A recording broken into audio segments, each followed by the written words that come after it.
Ciao, sono Chris, benvenuti in questo nuovo video. Nel video scorso abbiamo parlato delle 10 motivazioni per cui vale la pena trasferirsi in Florida. Oggi vi voglio parlare delle 10 cose che vi ridurranno così nel vivere in Florida. La sanità. Le aspettative sulla sanità della Florida sono decisamente più alte. Pensate che in una classifica da 1 a 50, dove prima è la sanità migliore e 50esima ovviamente la peggiore, la Florida si posiziona al 36esimo posto. Potrebbe essere facile pensare a, non lo so, nelle grandi città la sanità è buona e siccome ci sono tante medie e piccole città la sanità può essere di basso livello. No, non è assolutamente così, anzi, nelle grandi città alcuni ospedali sono valutati sotto la media nazionale. Questo è uno dei motivi per cui da questo stato ci si aspetta molto di più a livello di sanità. La Florida purtroppo ha un problema con tornadi, uragani, incendi e i disastri naturali sono veramente un problema, bisogna dire la verità.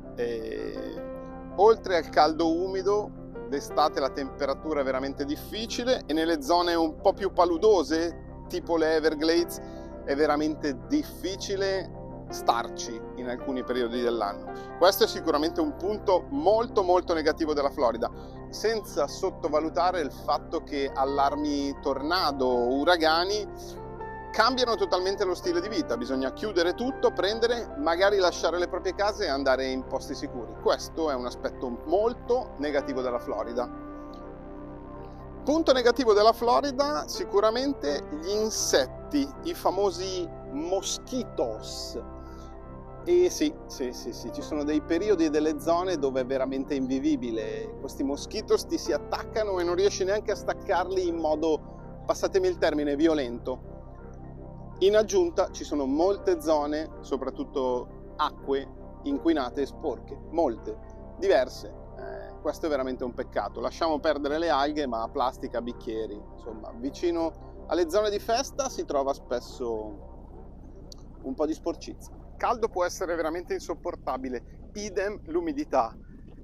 Maggio, giugno, luglio, agosto e a volte anche settembre nel profondo sud della Florida sono invivibili. Più di 100 gradi Fahrenheit, 35-36 gradi tutti i giorni sempre, un'umidità al 100% e ogni tanto dei temporali che si rinfrescano ma peggiorano un po' la situazione.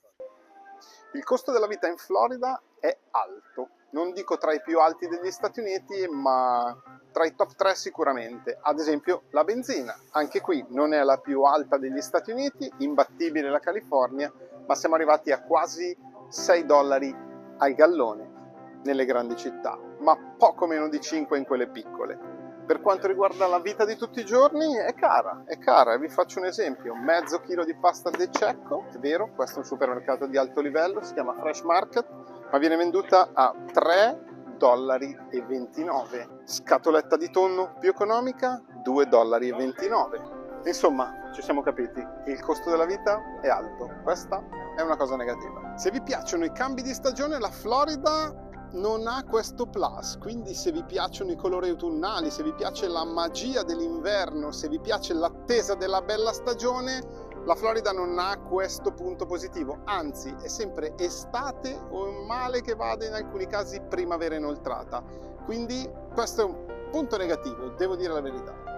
Arriviamo a 4 punti che secondo me sono collegati tra loro, una sorta di effetto domino. Città come Miami crescono da 10 anni praticamente, ma la crescita è stata gestita, voluta e comunque guidata, mentre il resto della Florida, molte città del resto della Florida, stanno crescendo boom, a vista d'occhio, in pochissimo tempo, e ci sono delle situazioni dove persone si sono trasferite in alcune città, in alcuni quartieri, in alcune zone residenziali perché erano tranquille e in pochi mesi si sono trovate a vivere esattamente l'opposto, e cioè un aumento di popolazione incredibile. Oggi la Florida è una destinazione molto importante, la popolazione cresce a vista d'occhio. Logica conseguenza dell'aumento della popolazione, il traffico. Già in Florida i servizi pubblici non erano all'altezza, oggi praticamente sono inesistenti, quindi in Florida ci vuole per forza l'auto.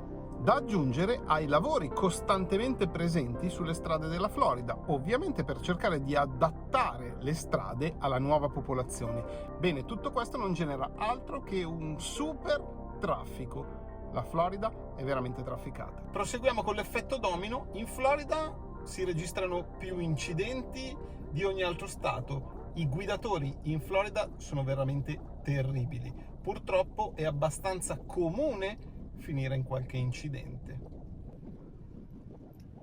Last but not least, anzi forse in questo caso è molto più adatto, oltre il danno la beffa. Abbiamo parlato del traffico e il traffico è sicuramente stressante.